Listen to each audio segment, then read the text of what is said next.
بسم اللہ الرحمن الرحیم۔ حضرت حذیفہ رضی اللہ تعالیٰ عنہ فرماتے ہیں کہ میں نے حضور صلی اللہ علیہ وسلم کے ساتھ رمضان کے مہینے میں نماز پڑھی اور پھر آپ صلی اللہ علیہ وسلم وہاں سے کھڑے ہوئے اور نہانے لگے، اور میں نے حضور نبی کریم صلی اللہ علیہ وسلم کے لیے پردے کا انتظام کیا۔ جب حضور صلی اللہ علیہ وسلم نہانے سے فارغ ہوئے تو حضور صلی اللہ علیہ وسلم سے کچھ پانی بچ گیا تھا، تو حضور صلی اللہ علیہ وسلم نے فرمایا کہ اے حذیفہ،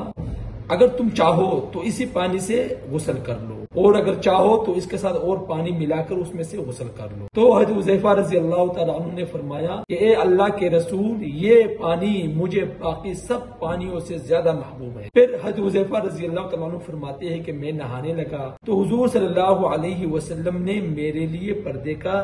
اہتمام کیا، تو میں نے حضور صلی اللہ علیہ وسلم کو فرمایا کہ آپ ایسا نہ کریں، تو حضور صلی اللہ علیہ وسلم نے فرمایا کہ جس طرح تم نے میرے لیے پردے کا اہتمام کیا تھا تو میں نے بھی تمہارے لیے کر دیا ہے۔ تو یہ تھا حضور صلی اللہ علیہ وسلم کا اپنے ساتھیوں کے ساتھ احترام کا معاملہ۔ تو اس لیے ہمیں بھی چاہیے کہ ہم اپنے ساتھیوں کے ساتھ، اپنے احباب کے ساتھ، اپنے رشتہ داروں کے ساتھ، اپنے چاہنے والوں کے ساتھ اسی طرح کا احترام کا تعلق بنائے۔ تو اللہ سے دعا ہے اللہ عمل کی سمجھ کی توفیق عطا فرمائے۔